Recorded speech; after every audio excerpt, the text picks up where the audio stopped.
Paz y bien, hermanos. El Cordero de Dios que quita el pecado del mundo.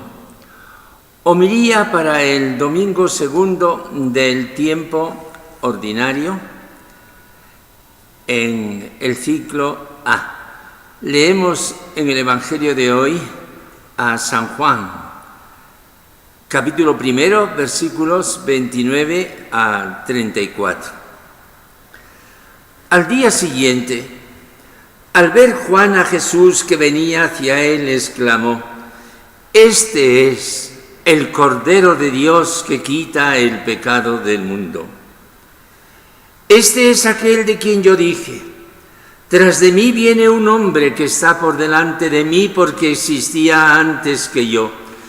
Yo no lo conocía, pero he salido a bautizar con agua para que sea manifestado a Israel». Y Juan dio testimonio diciendo: «He contemplado al Espíritu que bajaba del cielo como una paloma y se posó sobre él. Yo no lo conocía, pero el que me envió a bautizar con agua me dijo: aquel sobre quien veas bajar el Espíritu y posarse sobre él, ese es el que bautiza con Espíritu Santo. Y yo lo he visto y he dado testimonio de que este es el Hijo de Dios». Palabra del Señor.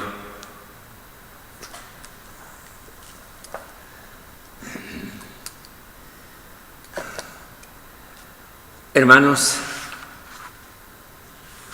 el Evangelio de hoy, que es el testimonio de Juan Bautista acerca de Jesús, descansa sobre tres afirmaciones soberanas. Jesús es el Cordero de Dios que quita el pecado del mundo. Jesús es el que bautiza con Espíritu Santo. Jesús es el Hijo de Dios.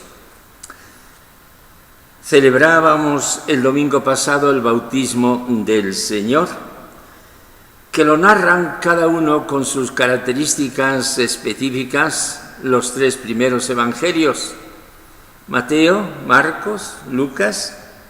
El cuarto evangelio, el Evangelio de Juan, no narra en directo el bautismo de Jesús, sino que nos presenta otro cuadro, el testimonio que da Juan el Bautista sobre la persona y el bautismo de Jesús.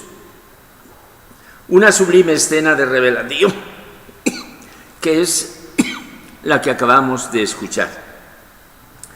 Y de esta manera se hace un suave paso en la liturgia entre el bautismo del Señor y el comienzo de su vida pública, que lo vamos a ir viendo en los domingos consecutivos.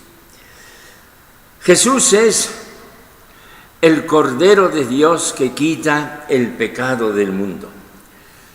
Esta frase la hemos tomado para presentar la Sagrada Hostia antes de recibir la Sagrada Comunión.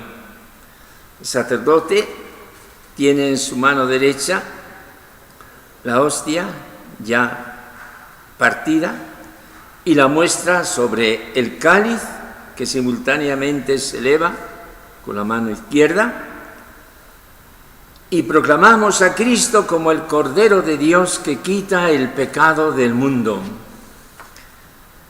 La comunidad adora y antes de recibirlo dice con gratitud y con humildad: Señor, yo no soy digno de que entres en mi casa. Jesús entra en nuestra humilde casa y su presencia nos purifica de todo pecado, nos santifica, nos vivifica con la vida que Él ha traído al mundo y cumple en nosotros el misterio para el cual Él ha venido a la tierra. El misterio pascual se está realizando en el corazón del creyente que ha recibido el Cordero de Dios. Nuestra vida, con esta adhesión a Cristo, Cordero de Dios, Hijo de Dios, adquiere su plena dimensión. Esto es lo que creemos los cristianos. Decimos estas cosas cuando acabamos de comenzar el semanario de oración por la unidad de los cristianos, que dura todos los años del 18 al 25 de enero, fiesta de la conversión del apóstol San Pablo. Cristiano es aquel que confiesa a Jesús y ve en su persona que Él es el Hijo de Dios y que Él es el Salvador del mundo y nuestro Salvador. Si no confesamos a Jesús con estos dos títulos, no podemos llamarnos cristianos, discípulos de Cristo. Quienes tenemos esta fe somos en la tierra en torno al 33% de la población mundial. Los que nos llamamos cristianos somos un grupo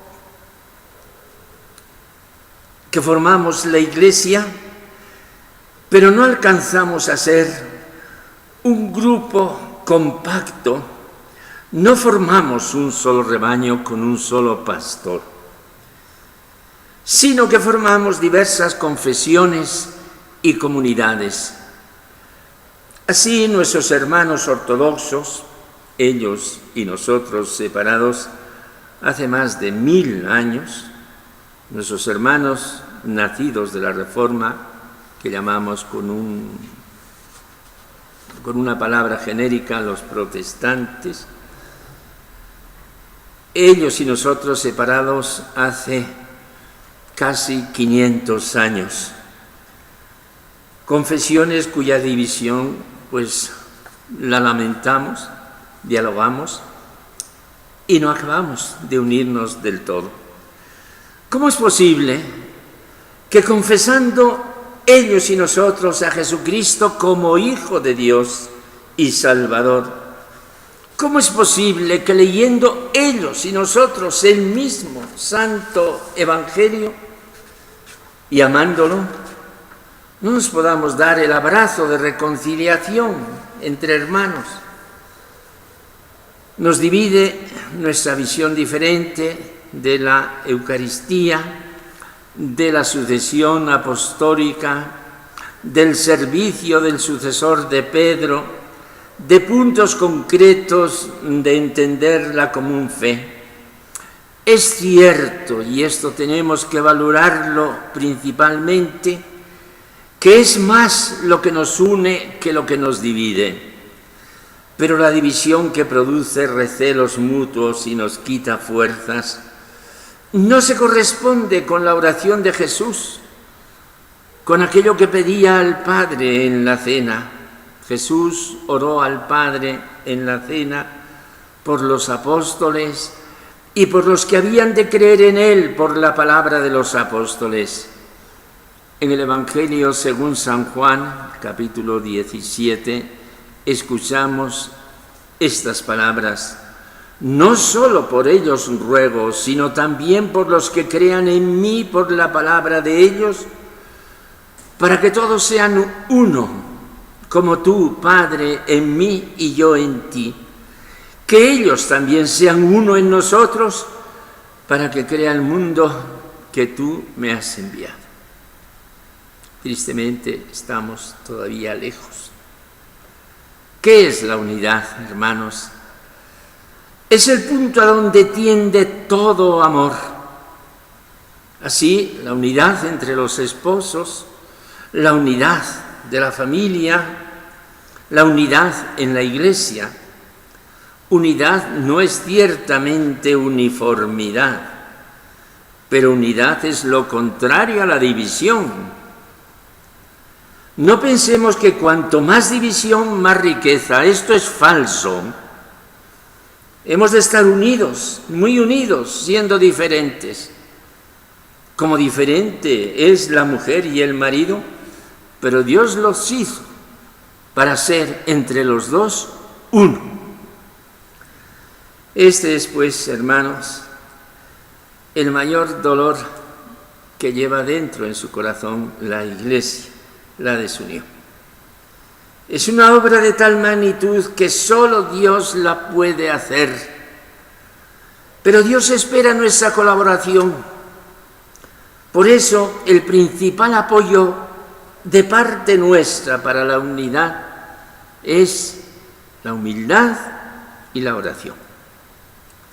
Que Dios intervenga y nosotros no se lo impidamos con nuestro orgullo. Esto que acabamos de expresar es lo que entendemos por la unidad de los cristianos, la unidad de los que creemos en Cristo como Hijo de Dios y como Salvador del mundo. Pero hay junto a esto otro problema inmenso, abrumador. ¿Y las demás religiones del mundo? Porque aparte de los cristianos están los judíos, nuestros primeros hermanos en la fe de Abraham, que no aceptan a Jesús como Mesías, Hijo de Dios y Salvador, y viven con mucho fervor la fe de las Santas Escrituras que Dios confió a Moisés y a los profetas. Y vienen los musulmanes que no creen en Jesús, aunque lo respeten, y suman más del 20% de la población mundial. Y vienen las religiones de Oriente, religiones milenarias, del hinduismo, del budismo.